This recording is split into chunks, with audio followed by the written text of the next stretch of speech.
اعوذ باللہ من الشیطان اللعین الرجیم، بسم اللہ الرحمن الرحیم، الحمد للہ رب العالمین، الصلاة والسلام علی اشرف الانبیاء والمرسلین وعلی آلہ الطیبین الطاہرین المعصومین الذین اذہب اللہ عنہم الرجس وطہرہم تطہیرا۔ اللہم صل علی محمد وآل محمد، اللہم اخرجنا من الظلمات الوہم واکرمنا بنور الفہم، اللہم افتح علینا ابواب رحمتک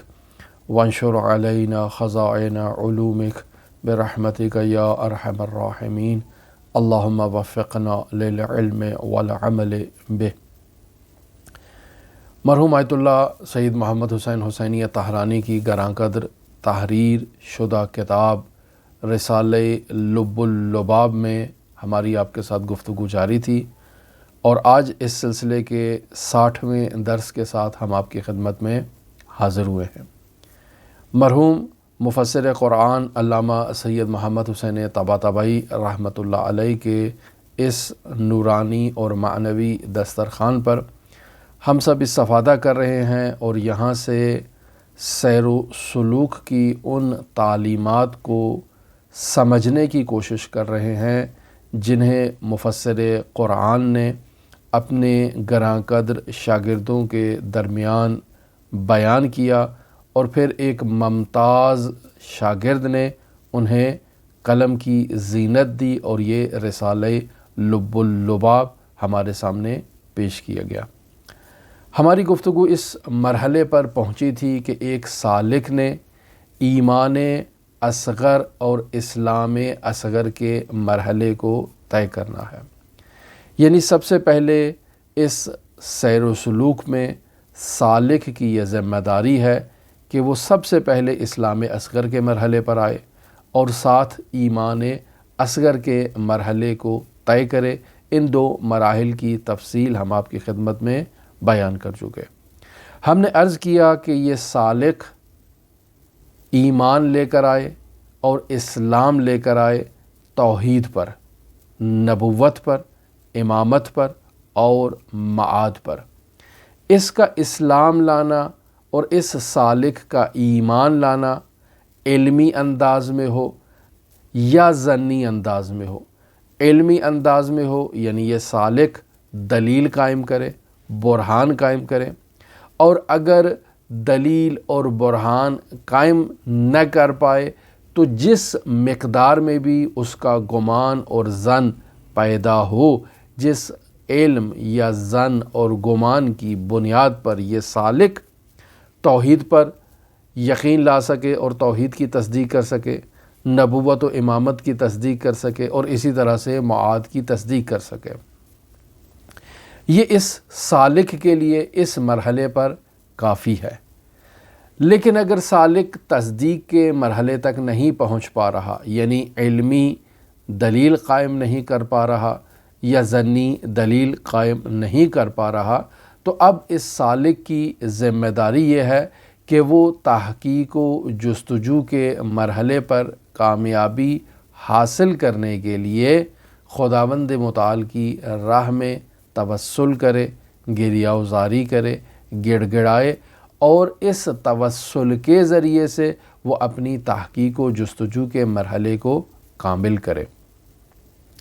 یعنی خداوند متعال کی شناخت کا ایک راستہ یہی سالک کا علمی اور ظنی اعتبار سے تحقیق و جستجو کرنا، اور پھر توسل کرنا، اور خود اپنے ذاتی اور شخصی تجربے کی بنیاد پر کسی اعتقاد کو قائم کرنا ہے، اور یہ بہت ہی بہترین راستہ ہے کسی بھی سالک کے بلند مقام تک پہنچنے کے لیے۔ اور اگر کوئی سالک اپنے ذاتی اور شخصی تجربات کے بغیر اس مرحلے پر پہنچنے کی کوشش کرے، یعنی اس کا برہان تقلیدی ہو اور وہ خود محنت کر کے دلائل تک نہ پہنچے توحید کے یا نبوت کے یا معاد کے یا امامت کے، تو ایسا سالک عملی اعتبار سے کمزور ہوگا۔ یعنی جب بھی عمل کی بات آئے گی تو یہ سالک عمل کے میدان میں سستی کا مظاہرہ کرے گا، کیوں؟ چونکہ ابھی اس کا برہان کمزور ہے، ابھی یہ مضبوط نہیں ہوا، دلیل تلاش کرنے میں اس سالک نے خود جد و جہد نہیں کی، لہٰذا اس تصدیق کے مرحلے پر یہ سالک ابھی کمزور ہے۔ جب تصدیق کے مرحلے پر کمزور ہوگا تو عمل میں بھی یہ سالک کمزور ظاہر ہوگا۔ لہٰذا عقلی اور فلسفی برہان اس شخصی جو تجربات ہیں اس سالک کے، جو اس نے خود ان مراحل کو طے کیے ہیں، یہ عقلی اور فلسفی برہان ان شخصی تجربات کے لیے متمم کا کردار ادا کریں گے اور انہیں مکمل کریں گے۔ لیکن اگر سالک نے شخصی جو تجربات ہیں ان کے ذریعے سے توحید، نبوت، امامت اور معاد کو کشف نہیں کیا اپنے لیے، تو یہ عقلی اور فلسفی برہان اس کے لیے متمم کا کردار ادا نہیں کریں گے، بلکہ شخصی تجربات کی جگہ پر آ کر بیٹھ جائیں گے، اور ایسا سالک عمل کے میدان میں مضبوط اور پختہ نہیں ہوگا۔ لہٰذا سالک جب اسلام اصغر اور ایمان اصغر کے مرحلے سے عبور کر جاتا ہے تو اب اس سالک کے لیے اگلا مرحلہ جو شروع ہوتا ہے وہ اسلام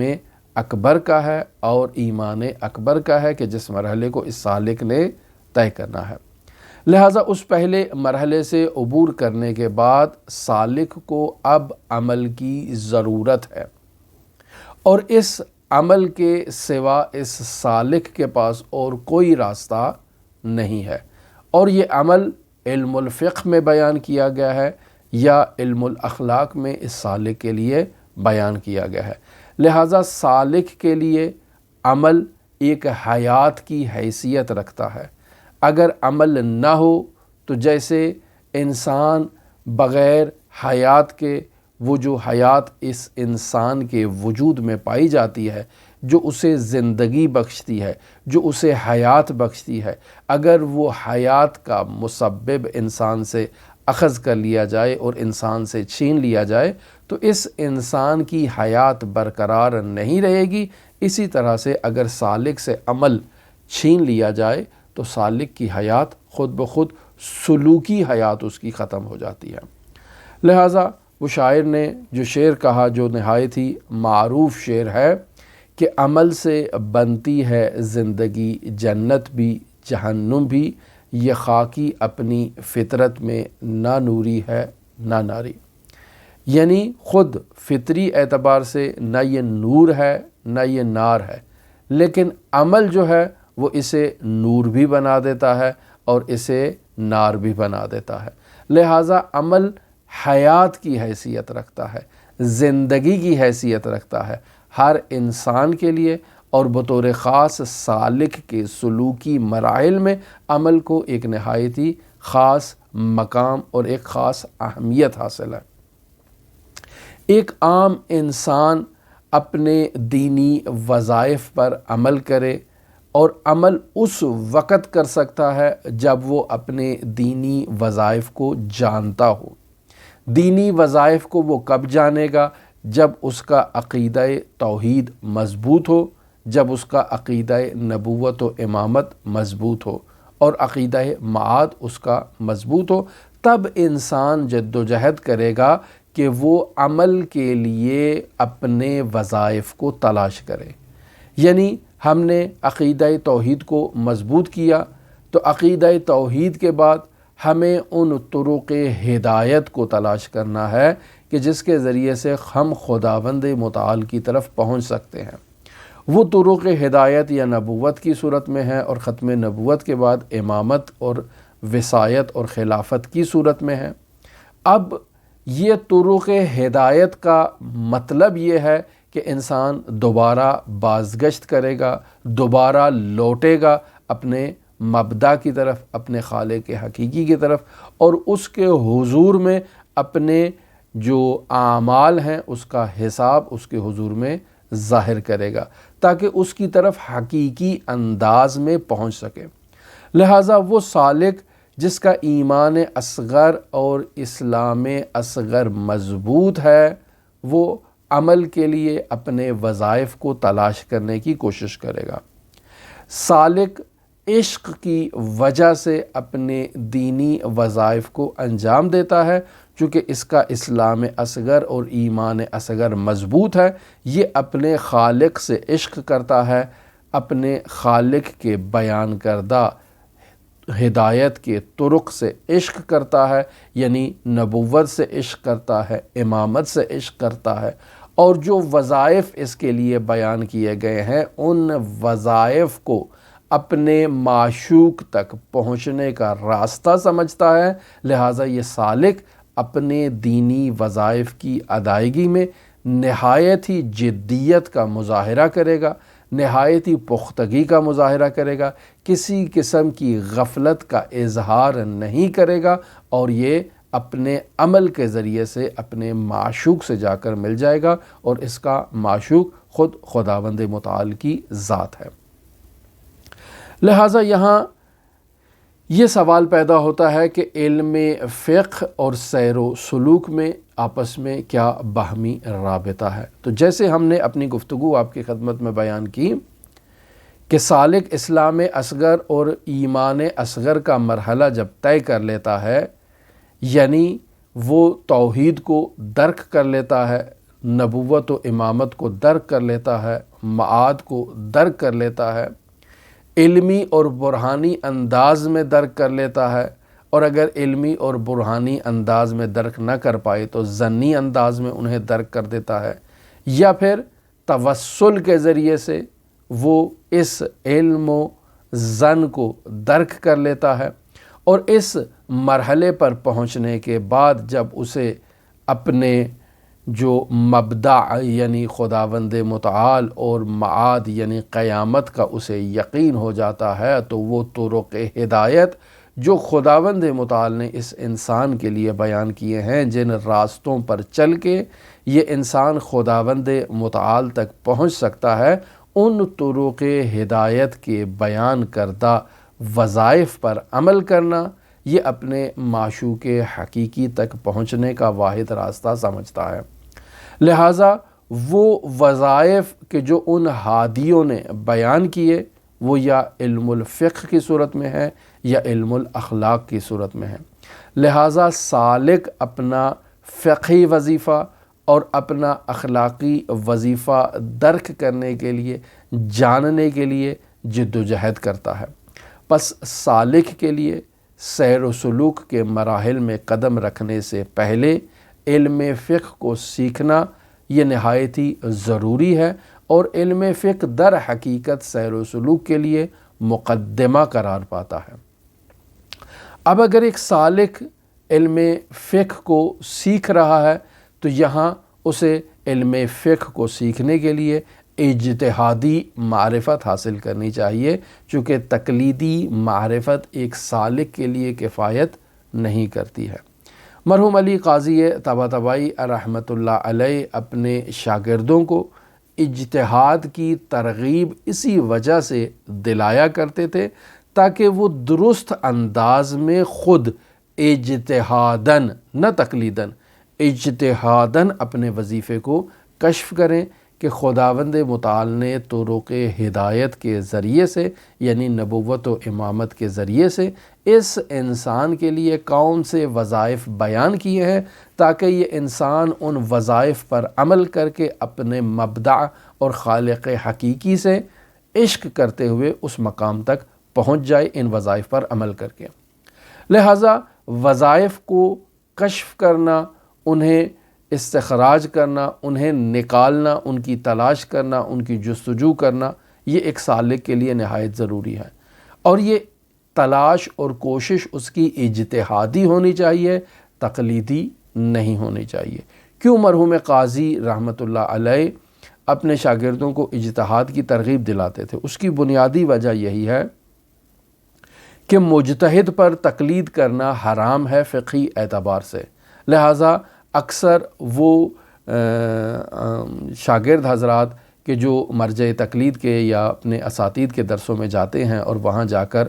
اجتہاد کی تعلیم حاصل کرتے ہیں، اور پھر وہ اپنے شاگردوں کو استاد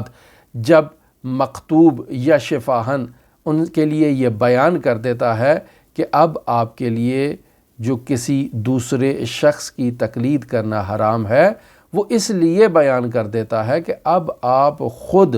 ان طرق ہدایت سے اپنا وظیفہ حاصل کرنے میں کامیاب ہو چکے ہیں، یعنی آپ میں یہ توانائی آ چکی ہے، آپ میں یہ صلاحیت آ چکی ہے کہ آپ خود تحقیق و جستجو کے ذریعے سے ان ہادیوں سے اپنا وظیفہ لے سکتے ہیں۔ لہٰذا اب آپ کے لیے کسی دوسرے سے وظیفہ لے کر اس پر عمل کرنا جائز نہیں ہے۔ آپ کی اپنی ذمہ داری ہے کہ آپ خود تحقیق کریں اور طرق ہدایت سے اپنا وظیفہ لیں۔ لیکن اگر سالک کسی دوسرے کی تقلید کرے گا تو پھر وہ شخص جس طرق ہدایت کو ان ہادیوں سے اخذ کرے گا، سالک کی ذمہ داری ہے کہ وہ اسی کے مطابق عمل کرے۔ مثلا اگر وہ اس نتیجے پر پہنچے کہ فلسفہ پڑھنا حرام ہے تو یہ سالک مقلد اس فقیہ کے فتویٰ پر عمل کرنے کا پابند ہوگا اور یہ فلسفے کی تعلیم حاصل نہیں کرے گا۔ اگر وہ فقیہ طرق ہدایت سے ایسے کشف کرتا ہے، ایسے سمجھتا ہے کہ سیر و سلوک کرنا یا عرفان پڑھنا یا تہذیب نفس کرنا یہ سب حرام ہیں، یہ سب راستے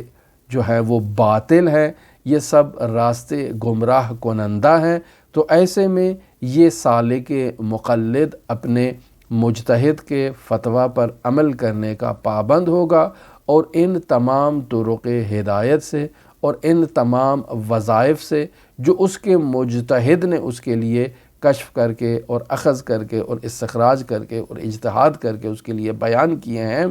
ان پر عمل کرنا اس کی ذمہ داری ہوگی۔ لہٰذا یہ ان تمام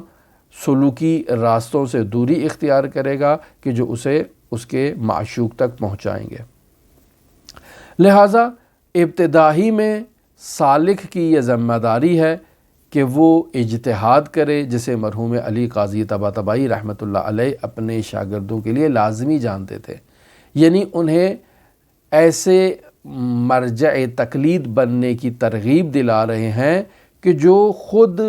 دلیل کے ذریعے سے اور برہان کے ذریعے سے یہ کشف کرے کہ معرفت شہودی حاصل کرنا مدارج عالیہ طے کرنے کے لیے نہایت ہی ضروری ہے۔ لیکن اگر وہ تقلید کریں گے تو یقینی بات ہے وہ ایسے مجتہد کی تقلید کے پابند ہو جائیں گے، چونکہ اعلم کی تقلید کرنا واجب ہے، تو وہ ایک ایسے اعلم کی تقلید میں گرفتار ہو جائیں گے کہ جو ان راستوں کو باطل جانتا ہے، نادرست جانتا ہے۔ لیکن اگر وہ خود مجتہد ہے تو یقینی بات ہے اس پہ تقلید کرنا حرام ہے، ولو مد مقابل اس کے شخص جو ہے وہ عالم ہی کیوں نہ ہو، یہ اپنے وظیفے پر عمل کرنے کا پابند ہے، لہٰذا اپنے وظیفے پر عمل کرے گا اور جو راستہ اس نے ان ہادیوں سے اخذ کیا ہے ان راستوں پر عمل کرنے کا پابند ہوگا۔ لہٰذا ہم دیکھتے ہیں کہ ہمیشہ علم اور عمل کے درمیان آپس میں ایک بہت ہی گہرا رابطہ پایا جاتا ہے۔ علم کی میراث ہمیشہ عمل ہوتا ہے اور عمل کی میراث ہمیشہ علم ہے۔ وہ پہلے والی بات تو ہمیں ہضم ہو جاتی ہے، لیکن یہ دوسری والی بات ہمارے ہاضمے میں تھوڑا داخل ہونا دشوار ہوتی ہے۔ یعنی علم کی میراث عمل ہے، یعنی جس شخص نے بھی علم حاصل کیا وہ اس علم پر عمل کرے تو یہ علم کی میراث قرار پائے گی۔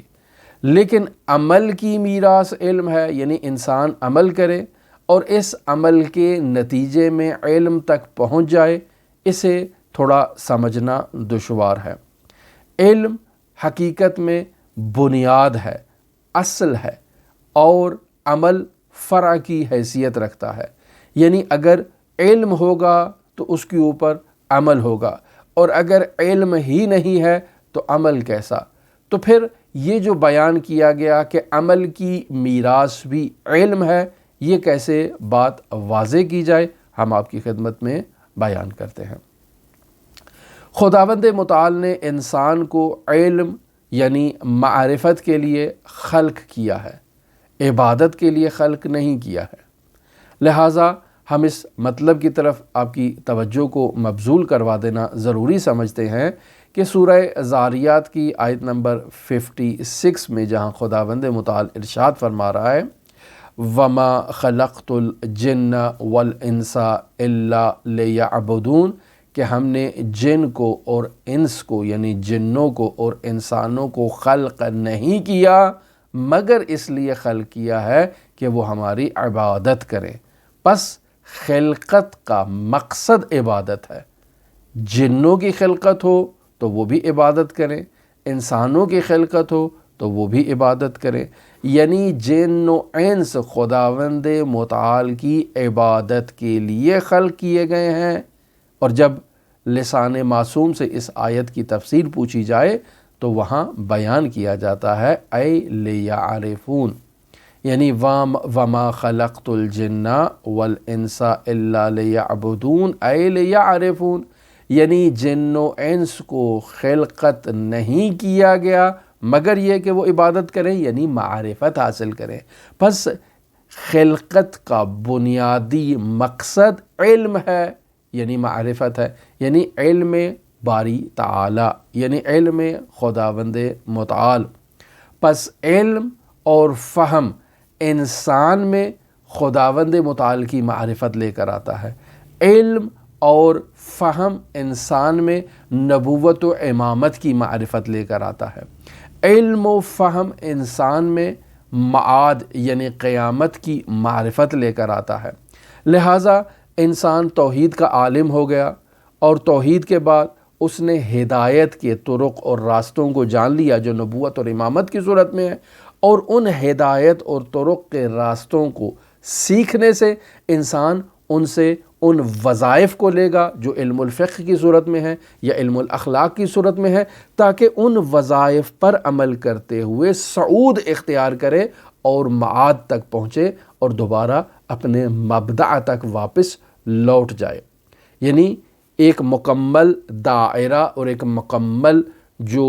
سرکل ہے اس کو کمپلیٹ کرے کہ توحید سے اپنا آغاز کرے اور دوبارہ توحید کی طرف واپس لوٹ جائے۔ اسے کہتے ہیں انا للہ و انا الیہ راجعون، کہ ہم اسی کی طرف سے ہیں اور دوبارہ اس سرکل میں ہم نے واپس معاد کر کے اسی کی طرف واپس لوٹنا ہے۔ پس مبدأ بھی وہی ہے، معاد بھی وہی ہے، یہ مکمل دائرہ کمپلیٹ کرنا ہے ہم نے اس کی معرفت کے حاصل کرنے میں۔ پس علم حاصل کرنا ہے، پس معرفت حاصل کرنی ہے، اور اس معرفت کی بنیاد پر ہم نے عمل کرنا ہے اور صعود اختیار کرنا ہے، اور جس انداز میں ہم عمل کرتے جائیں گے مزید ہماری معرفت میں اضافہ ہوتا جائے گا۔ یہ ہے وہ مطلب کہ علم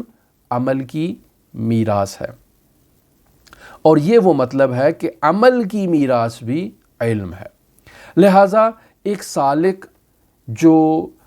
فلسفہ اور عرفان یعنی عرفان نظری، یہ سالک نے ابھی ان مراحل کو طے نہیں کیا ہے اور وہ علم فلسفہ اور علم عرفان نظری تک نہیں پہنچا ہے، بلکہ قلبی اعتبار سے شہودی اعتبار سے وہ ان مراحل تک پہنچا ہے، تو یہاں اب اس کی معرفت جو ہوگی وہ معرفت شہودی ہوگی۔ پس پہلی معرفت اس کی معرفت فلسفی تھی، معرفت برہانی تھی، لیکن اب یہ اس کی دوسری معرفت جو ہے وہ معرفت شہودی قرار پائے گی اور معرفت قلبی قرار پائے گی۔ معرفت فلسفی اور معرفت برہانی کے ذریعے سے انسان نے توحید کو درک کیا، انسان نے نبوت کو درک کیا اور معاد کو درک کیا، اور انسان نے قیامت کو درک کیا۔ اور اگر انسان اس معرفت علمی اور معرفت جو عرفانی ہے اس میں انسان نے پختگی اختیار کی اور عمل اختیار کیا، تو یہ عمل انسان کو دوبارہ شہودی اور قلبی معرفت کی طرف لے کر جائے گا، جو معرفت نفس کے ذریعے سے انسان کو مزید بلند مقام عطا کرے گی۔ لہٰذا ہم کلاسوں میں جاتے ہیں، مدرسوں میں جاتے ہیں، جا کر باقاعدہ تعلیم حاصل کرتے ہیں، یہ وہ پہلے درجے کی معرفت ہے۔ لہٰذا یہاں ہمیں یہ جاننا ضروری ہے کہ علم شہودی حقیقت میں ہدف ہے اور مقصد ہے انسان کا، جبکہ علم حصولی جو ہم حاصل کر رہے ہیں یہ مقدمہ واقعہ ہوتا ہے اس علم شہودی کا۔ اب آپ یہاں ممکن ہے ہماری بات سے تھوڑا پریشان ہو جائیں گے، معلوم نہیں کیا باتیں کی جا رہی ہیں، تو میں آپ کی خدمت میں علم کے مراحل کو مقدمتاً بیان کرتا چلوں کہ دیکھیں محترم حضرات، علم کی 4 قسمیں بیان کی جا سکتی ہیں۔ پہلی قسم علم کی علم تجربی ہے، یعنی ایسا علم جس میں انسان تجربہ کرتا ہے، اپنے اعضاء و جوارح کا استعمال کرتا ہے اور مکمل طور پر تجربے کے ذریعے سے کسی نتیجے تک پہنچتا ہے۔ پس انسان جو اپنے اعضاء و جوارح کا استعمال کر رہا ہے تو اس کے پیچھے اس کی عقل بھی اس کی مدد کر رہی ہے۔ ایسا نہیں ہے کہ انسان بغیر عقل کے اعضاء و جوارح کا استعمال کرے، نہیں، اعضاء و جوارح کا استعمال کر رہا ہے، عقل اس کی مدد کر رہی ہے، لیکن یہاں جو علم حاصل ہو رہا ہے یہ تجربے کی بنیاد پر حاصل ہو رہا ہے۔ جیسے باقاعدہ انسان کیمسٹری میں تجربات کرتا ہے باقاعدہ لیبارٹری میں بیٹھ کر، یا انسان باقاعدہ حیات کو جو علم حاصل کرنا چاہتا ہے جسے فارسی میں زیست شناسی کہتے ہیں، انسان جاتا ہے مختلف زمینوں کا معائنہ کرتا ہے، زمینوں میں رہنے والے جو جانور ہیں ان کی زندگی کا مقایسہ کرتا ہے، انسانوں کی زندگیوں کو مقایسہ کرتا ہے، ان کی عادات و اطوار کا مقایسہ کرتا ہے، اور پھر اس سے ایک نتیجے پر پہنچتا ہے کہ اس خطے کے لوگوں کی یہ عادات، یہ اطوار، یہ رسومات ہیں، اور اس کی بنیاد میں اس خطے کا کتنا کردار ہے، اس سرزمین کا کتنا کردار ہے، اس نتیجے تک پہنچنے کی کوشش کرتا ہے۔ ان تمام علوم کو علوم تجربی کہتے ہیں۔ علم کی ایک دوسری قسم ہے جسے علم عقلی کہا جاتا ہے۔ یہ علم عقلی وہ علم ہے کہ جسے حاصل کرنے کی بنیاد اور بنیادی جو وسیلہ ہے، جس وسیلے سے یہ علم حاصل ہوتا ہے، وہ انسان کی عقل ہے، یعنی عقل بنیادی کردار ادا کرتی ہے اس علم کے حصول کا۔ ولو انسان کے اعضاء و جوارح بھی اس میں اپنا کردار ادا کر رہے ہیں، لیکن ان کا کردار اس عقل کے جو ہے وہ تابع ہے۔ اصل وہاں پر منبع جو ہے وہ عقل ہے، اور وہ انسان کو بتاتی ہے کہ تم نے کیا کرنا ہے۔ وہ انسان کو ایک مہرے کے طور پر، ایک آلے کے طور پر استعمال کرتی ہے اس کے اعضاء و جوارح کو۔ بس علم منطق جو ہے وہ علم عقلی ہے، علم فزکس علم عقلی ہے، علم ریاضی علم عقلی ہے، اور اس طرح کے بہت سارے علوم ہیں جن کا تعلق علوم عقلی سے ہو جاتا ہے، پھر کہ جہاں بنیادی کردار عقل ادا کرتی ہے اور عقل انسان کے اعضاء و جوارح کو حرکت میں لاتی ہے۔ پس علم تجربی میں انسان کے اعضاء و جوارح بنیادی کردار ادا کر رہے تھے اور وہ عقل کی مدد لے رہے تھے۔ یہاں برعکس ہے، عقل بنیادی کردار ادا کرتی ہے اور اعضاء و جوارح کو حرکت میں لاتی ہے۔ پس وہ علم تجربی ہو گیا، یہ علم عقلی ہو گیا۔ پھر ایک علم تعبدی بھی ہے۔ علم تعبدی کسے کہتے ہیں؟ علم تعبدی کہتے ہیں ایک صادق، سچے، سچے، کھرے مخبر کی جانب سے ہمیں خبر ملے اور اس خبر کے ذریعے سے ہمیں ایک علم حاصل ہو جائے، اسے علم تعبدی کہتے ہیں۔ رسول خدا صلی اللہ علیہ وآلہ وسلم نے ہمیں یہ کہا کہ تم نماز ایسے پڑھو، صلو کما رأیتمونی اصلی، ایسے نماز پڑھو جیسے تم دیکھ رہے ہو کہ میں نماز پڑھ رہا ہوں۔ یہ نماز خداوند متعال کا جو ہے وہ تمہیں تقرب عطا کرے گی اور تمہیں معراج عطا کرے گی، تمہیں بلندیوں کے مقام تک پہنچائے گی۔ بس یہ نماز پڑھو، یہ روزہ رکھو، یہ زکوٰۃ ادا کرو، کیوں؟ جو کہ خداوند متعال نے مجھے یہ کہا ہے کہ میں خداوند متعال کے بندوں کو یہ جا کر اس کا پیغام دے دوں کہ اس تک اگر تم نے پہنچنا ہے تو اس طریقے سے پہنچو۔ بس یہ وہ علم تعبدی ہے کہ جسے ہم بیان کر رہے ہیں کہ انسان نے توحید کا علم حاصل کر لیا، توحید پر دلیل قائم کر لی، برہان قائم کر لیا۔ اب تک توحید تک پہنچنے کے لیے انسان کو ضرورت ہے، کس چیز کی ضرورت ہے؟ انسان کو ضرورت ہے طرق ہدایت کی، کہ جو اس انسان کو اس خداوند متعال تک پہنچائیں۔ ہم نے خدا پر دلیل تو قائم کر لی ہے، لیکن خدا تک کیسے پہنچنا ہے، اس پہنچنے کے لیے ہمیں دلیل کی ضرورت ہے، اور وہ دلیل ہادی کہلائے گا، رسول خدا صلی اللہ علیہ وآلہ وسلم کی صورت میں، امام معصوم کی صورت میں، جو ہمیں ایسے وظائف کی گائیڈ کریں گے اور راستہ بتائیں گے کہ جس راستے پر چل کے ہم خداوند متعال تک پہنچ سکتے ہیں۔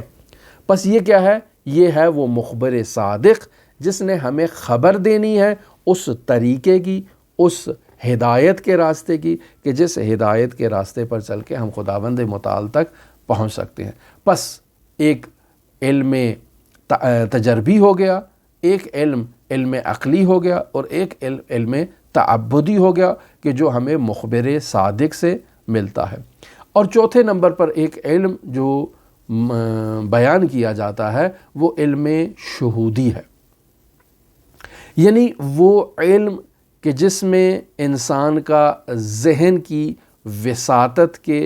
بغیر انسان معلومات تک پہنچتا ہے، یعنی انسان اپنے ذہن کو استعمال یہاں پر نہیں کر رہا، بلکہ حقائق تک پہنچنے کے لیے انسان باطن کا استعمال کر رہا ہے۔ یعنی یہ میری آنکھ ایک ظاہر ہے، ایک آنکھ اس کے پیچھے ہے جو میری باطنی آنکھ ہے، میں اس باطنی آنکھ سے مشاہدہ کر رہا ہوں۔ یہ میرا کان ظاہری ہے، اس سے میں سنتا ہوں، وہ آواز سنتا ہوں جو آپ لوگ بھی سنتے ہیں، لیکن ایک میرے اس کان کا باطن ہے، اور اس باطن سے میں وہ آوازیں سنتا ہوں جو آپ لوگ سماعت نہیں کر رہے۔ یہ میرا دل ہے، میں اس دل سے ان چیزوں کو درک کرتا ہوں کہ جسے آپ لوگ درک نہیں کر رہے۔ پس ایسا شخص جو اپنی آنکھ سے ایسے حقائق کو دیکھے، اپنے کان سے ایسے کلمات کو سماعت کرے کہ جن مشاہدات کو عام لوگ مشاہدہ نہیں کرتے، جن مسموعات کو عام لوگ سماعت نہیں کرتے، انسان اگر ایسی بصارت کا مالک ہو جائے، اگر ایسی سماعت کا مالک ہو جائے، تو اس علم کو علم شہودی کہا جاتا ہے۔ ہماری کل کی گفتگو میں کسی نے ظاہراً نے کومنٹ دیا کہ بھئی انسان روح کو مشاہدہ نہیں کر سکتا، انسان ملک کو مشاہدہ نہیں کر سکتا، تو وہ آپ جس کی طرف اشارہ کر رہے ہیں وہ یہ ظاہری آنکھ ہے کہ ظاہری آنکھ سے انسان مشاہدہ نہیں کر سکتا۔ یہاں انسان اس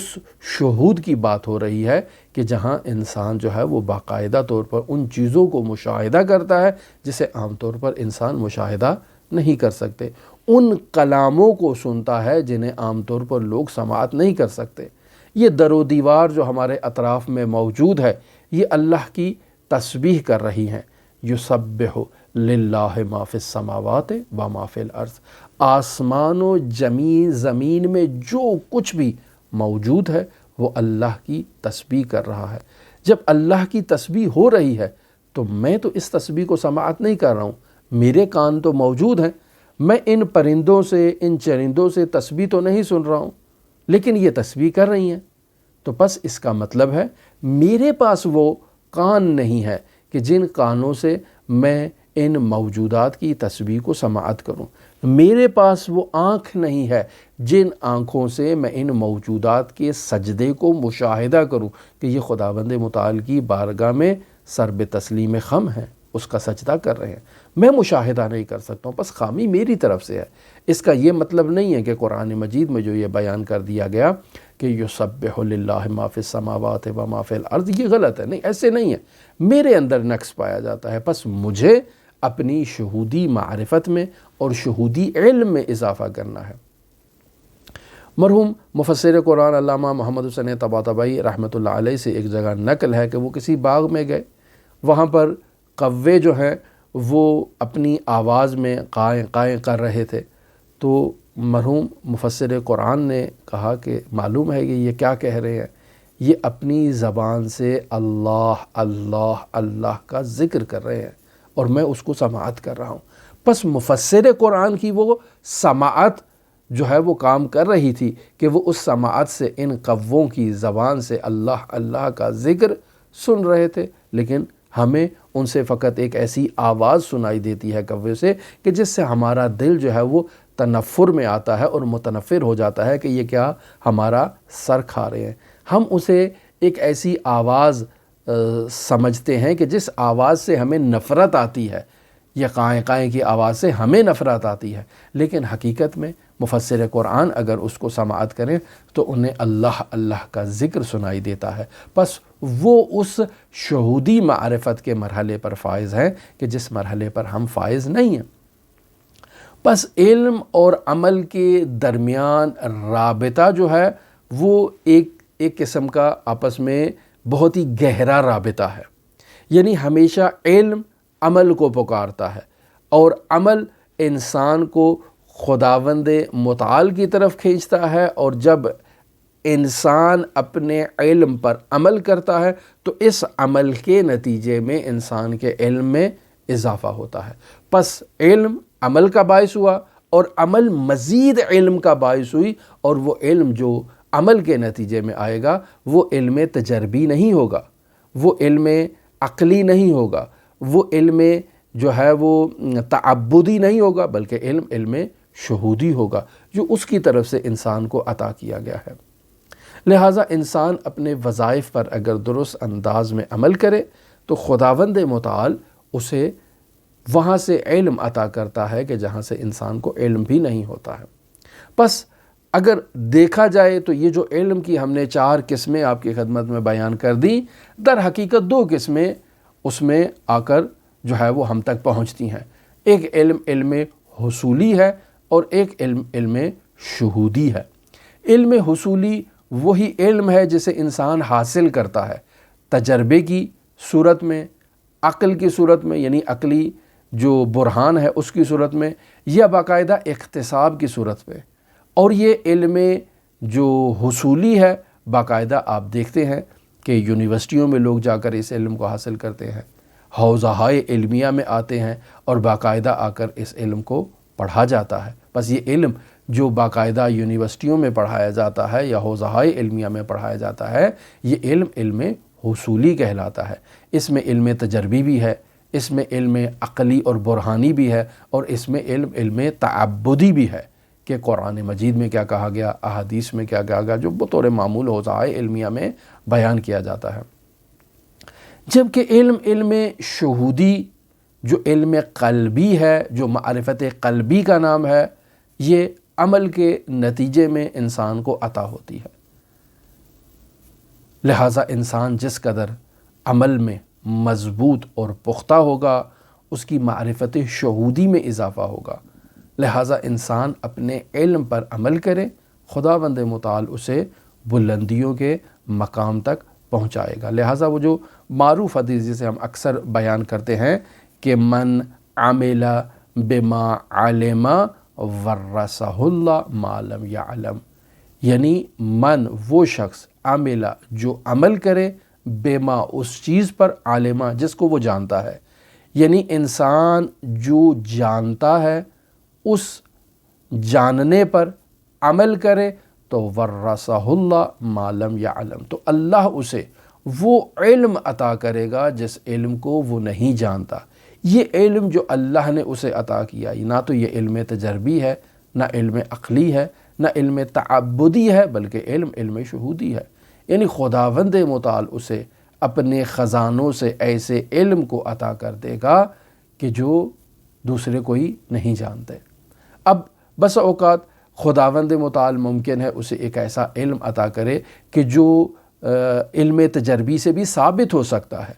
علم عقلی سے بھی ثابت ہو سکتا ہے، علم تعبدی سے بھی ثابت ہو سکتا ہے، لیکن بس اوقات خداوند متعال اسے ایک ایسا علم عطا کرے گا کہ جو ان تینوں جو علم کی اقسام ہیں اس میں شامل نہیں ہوگا۔ ہم شامل ہوتے ہیں مرحوم آیت اللہ مفسر قرآن علامہ محمد حسین طباطبائی رحمۃ اللہ علیہ کے ان گراں قدر کلمات کو پڑھنے کی طرف بڑھتے ہیں جنہیں آیت اللہ علامہ سید محمد حسین حسینی طاہرانی نے اپنی قلم سے زینت بخشا اور ہمارے لیے اس رسالہ لب اللباب میں بیان کیا۔ مختصر سی عبارت ہے، اس کو ہم بیان کرتے ہیں، اور کل کے درس کے لیے چونکہ ایک نہایت اہم موضوع ہے اس کو ہم کل ہی پر موکول کرتے ہیں، جو توکل سے اور تفویض سے تعلق رکھتا ہے۔ تھوڑا بحث وہاں سنجیدہ تھوڑا سخت ہے، اس وجہ سے اس کو آگے والے درس کے لیے موکول کرتے ہیں۔ آیت اللہ کی عبارت کو آپ کتاب سے کھول لیں اور توجہ فرمائیں کہ آیت اللہ یہاں پر کیا کہنا چاہ رہے ہیں۔ فرماتے ہیں سالک چون در این مرحلے موفقیت حاصل نمود، یعنی ایک سالک نے سیر و سلوک کے مراحل کو طے کرتے ہوئے جب اسلام اصغر اور ایمان اصغر کے مرحلے کو طے کر لیا تو فرماتے ہیں کہ باید دامن طلب در تحصیل اسلام اکبر و ایمان اکبر بالا زند۔ تو اب اس سالک کی یہ ذمہ داری ہے کہ اپنی کمر ہمت کو باندھ لے، اپنے آستین چڑھا لے، اور اب اس نے تحصیل کرنا ہے اسلام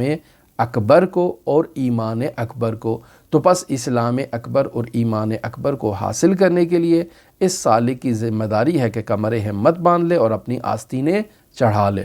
اب آگے انسان نے کیا کرنا ہے؟ وہ اولین چیزی کے در این مرحلے لازم است عبارت است از علم بے احکام کہ باید از فقیہ تعلم نماید۔ فرما رہے ہیں کہ پہلا کام اس کا کیا ہے سالک کا؟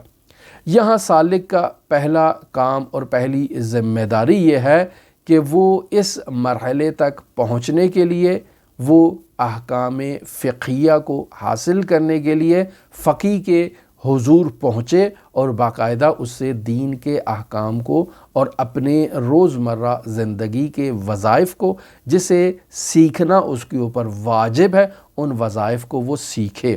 پس اولین چیزی کے در این مرحلہ لازم است، اس مرحلے میں پہلی چیز جو ایک سالک کے لیے لازم ہے وہ کیا ہے؟ عبارت است از علم بے احکام، یعنی وہ احکام کا علم حاصل کرے۔ یہ احکام کون سے ہیں؟ وہی احکام فقہیہ، احکام شرعیہ، وہی طرق ہدایت ہے کہ جسے ایک ہادی نے بیان کیا ہے خداوند متعال تک پہنچنے کے لیے اس بندے کے لیے۔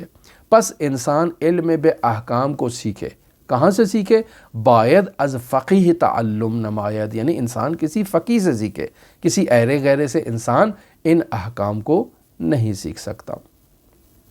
وپس از تحصیل علم، یعنی انسان جب علم حاصل کر لیتا ہے تو باید در مقام عمل بر آید، یعنی انسان نے اگر علم حاصل کر لیا تو اب اس کی ذمہ داری یہ ہے کہ اپنے اس علم کے اوپر وہ عمل کرے۔ در عمل نیز مداومت نماید، ایسا نہیں ہے کہ آج نماز پڑھ لی کل نہیں پڑھی، پرسوں پڑھ لی ترسوں نہیں پڑھی، آج روزہ رکھا کل نہیں رکھا، اس سال خمس دیا اگلے سال نہیں دیا، نہیں، انسان کو مداومت اور پائیداری کا مظاہرہ کرنا ہے۔ اگر انسان کے وظائف اس کے لیے اور روشن ہو چکے ہیں اور واضح ہو چکے ہیں اور بیان کر دیے گئے ہیں، اب ایک سالک کی یہ ذمہ داری ہے کہ وہ پائیداری کے ساتھ، مداومت کے ساتھ اپنے وظائف پر عمل کرے اور احکام شرعیہ پر عمل کرے،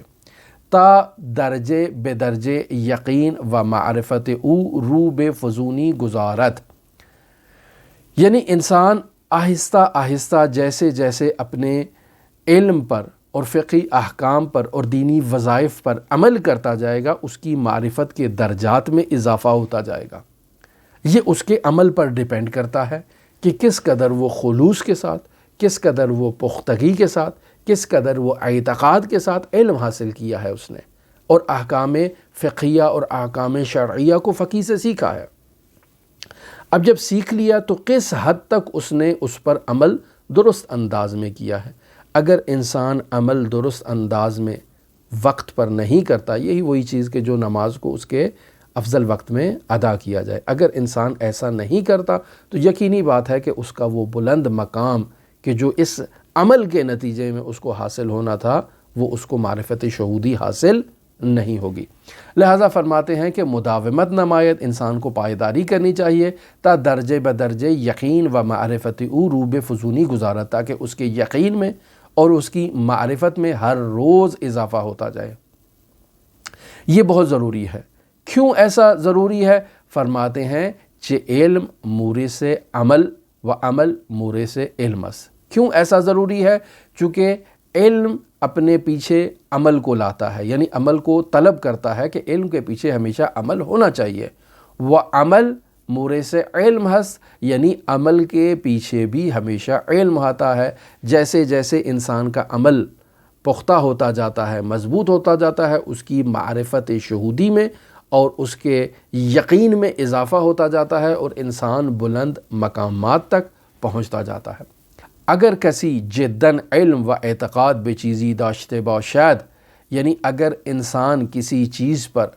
پختہ یقین اور پختہ اعتقاد رکھتا ہو تو اس پختہ یقین اور پختہ اعتقاد کا لازمہ یہ ہے کہ انسان اس علم پر جس پر اس کا اعتقاد ہے، جس پر اس کا یقین ہے، انسان اس کے اوپر عمل کرتا ہے۔ وطب کے مدرکات خود عمل نماید، یعنی انسان اس کے اوپر عمل کرتا ہے۔ پس علم ہمیشہ عمل لاتا ہے۔ جس قدر ہمارے علم میں پختگی آتی جائے گی، یقین ہوتا جائے گا، اس قدر جو ہے وہ ہمارے علم میں عمل میں اضافہ ہوتا جائے گا۔ ایسے نہیں ہو سکتا کہ انسان کو یقین ہو ایک بات کا اور اس کے دنبال میں عمل نہ ہو۔ ہم جو حضرات اہل بیت علیہم السلام کو انسان کامل سمجھتے ہیں، ان کی حیات طیبہ جب ہمارے سامنے ایک روز روشن کی طرح واضح موجود ہے کہ وہ نماز کیسے پڑھتے تھے، وہ جو ہے وہ روزہ کیسے رکھتے تھے، وہ عبادات کیسے کرتے تھے، وہ احکام شرعیہ کو کیسے بیان کرتے تھے، شاگردوں کی تعلیم و تربیت میں کیسے اپنا کردار ادا کرتے تھے، وغیرہ وغیرہ، تو ہم کیسے ان کی زندگی کو اپنی زندگی میں ڈھالنے سے اجتناب کریں؟ یقینی بات ہے کہ ہماری اس معرفت میں کمی پائی جاتی ہے۔ ہمیں جداً ان مطالب پر اعتقاد نہیں ہے کہ جنہیں مجالس عزا میں ہمارے لیے بیان کیا جاتا ہے۔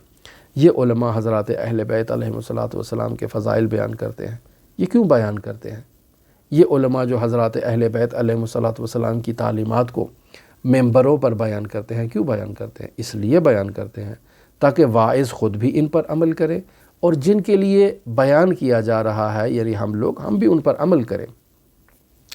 لیکن اگر اہل بیت علیہم السلام کی سیرت و تعلیمات کو پڑھ تو لیا لیکن اس پر عمل نہ کیا، تو اس کا مطلب ہے کہ ہم ان سیرت اور تعلیمات میں بیان شدہ مطالب پر اعتقاد نہیں رکھتے ہیں۔ لہٰذا ہمارے جو عمل نہ کرنے کی بنیادی وجہ یہ ہے ہمارے اعتقاد میں سستی ہے، لیکن ہم اس کو ماننے کے لیے تیار نہیں ہیں۔ اگر آپ کسی مؤمن سے کہیں جو نماز نہیں پڑھتا، اسے کہیں کہ تم مؤمن نہیں ہو، چونکہ امیر المومنین تو نماز پڑھتے تھے، امیر المومنین علی بن ابی طالب کو تو اس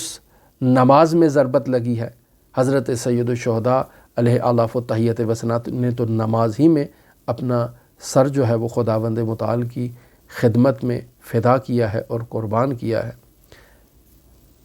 پھر تم نماز کیوں نہیں پڑھتے ہو؟ تو وہ ادھر ادھر کی باتیں لے کر آئے گا کہ وہ نماز کیوں پڑھوں جس نے میرے مولا کو قربان کر دیا۔ تو یہ حقیقت میں اس کا اعتقاد جو ہے وہ کمزور ہے۔ اگر ہمارے ائمہ معصومین علیہم السلام عمل کے میدان میں اس قدر جو ہے وہ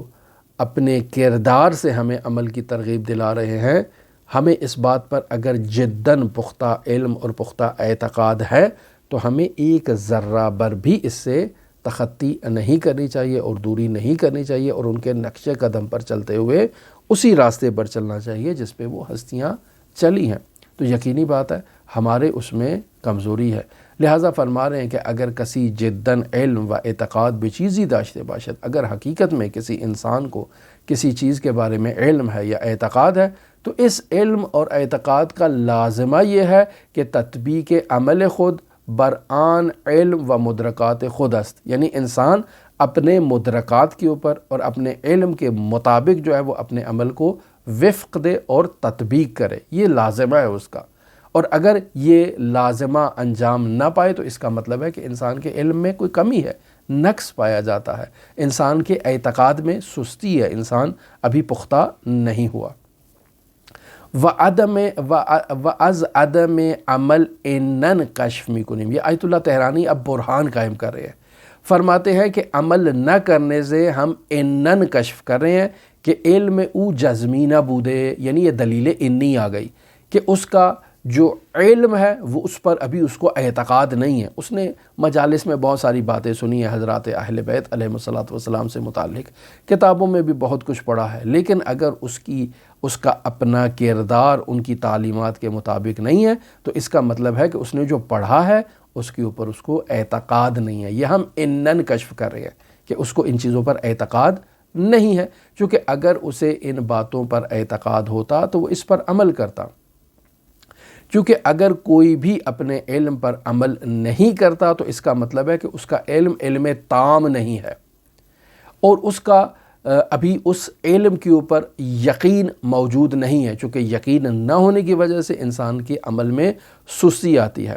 اور وہ ابھی گمان کے مرحلے پر ہے، یعنی وہ جو کچھ بھی پڑھ رہا ہے، سن رہا ہے، وہ اس پہ گمان کر رہا ہے کہ حضرت علی ایسے تھے، امام حسین ایسے تھے۔ یہ گمان ہے، یقین اور پختہ اعتقاد اسے حاصل نہیں ہے۔ اور اگر اسے حقیقت میں یقین حاصل ہو جائے تو وہ ممکن ہی نہیں ہے کہ وہ اس سے تخطی کرے اور عمل میں سستی کا مظاہرہ کرے۔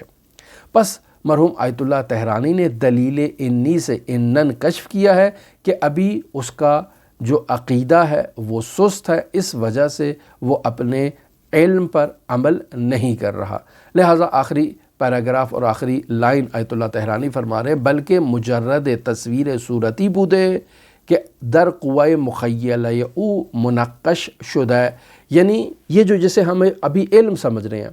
یہ جسے ہم اہل بیت علیہم السلام کی فضیلت سمجھ رہے ہیں، جو مجالس میں بیان کی جاتی ہے، جو کتابوں میں تحریر ہے، اور ابھی ہمارے وجود میں یہ معلومات آ رہی ہیں، تو یہ گویا کہ ایک تصویر ہے جو ہمارے قوہ خیال میں ابھی یہ تصویر منقش ہوئی ہے۔ ہمیں اس پہ یقین نہیں ہے، ہمیں پختہ اعتقاد نہیں ہے کہ امیر المومنین کی نماز سے بہت محبت تھی، امام حسین کی نماز سے بہت محبت تھی، حضرات اہل بیت علیہم السلام صدق و صداقت کا مجسمہ تھے۔ ہمیں ان باتوں پر اعتقاد نہیں ہے، لہٰذا ہم اپنے عملی گفتار میں قذب سے بھی کام لیتے ہیں، ہم اپنی عملی گفتار میں اور عملی رفتار میں نماز میں سستی کا مظاہرہ کرتے ہیں اور ان کے کردار کی جھلک اپنے وجود میں نہیں لے کر آتے، چونکہ ہمیں ان پر یقین ہی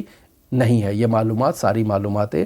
ظنی ہیں اور ہمارے قوہ خیال میں ایک تصویر کی صورت میں آئی ہیں اور ابھی ان پر یقین نہیں ہے۔ جیسے جیسے ہمارے یقین میں اضافہ ہوتا جائے گا، ہمارے عمل میں پختگی آتی جائے گی اور ہم ان ہستیوں کے قریب ہوتے جائیں گے۔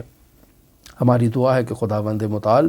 ہمیں علم شہودی عطا فرمائے۔ ہماری دعا ہے کہ خداوند متعال ہمارے اعتقاد میں اضافہ فرمائے تاکہ اس اعتقاد میں اضافے کے نتیجے میں ہمارے عمل میں اضافہ ہو اور پھر عمل کے نتیجے میں خداوند متعال ہمیں علم شہودی عطا فرمائے۔ آپ تمام دیکھنے والوں کے لیے حضرت علی ابن موسیٰ الرضا علیہ الاف التحیۃ و ثنا کی نورانی بارگاہ میں دعا گو ہوں۔ اللہم صلی علی محمد و آل محمد وعجل فرج قائم آل محمد۔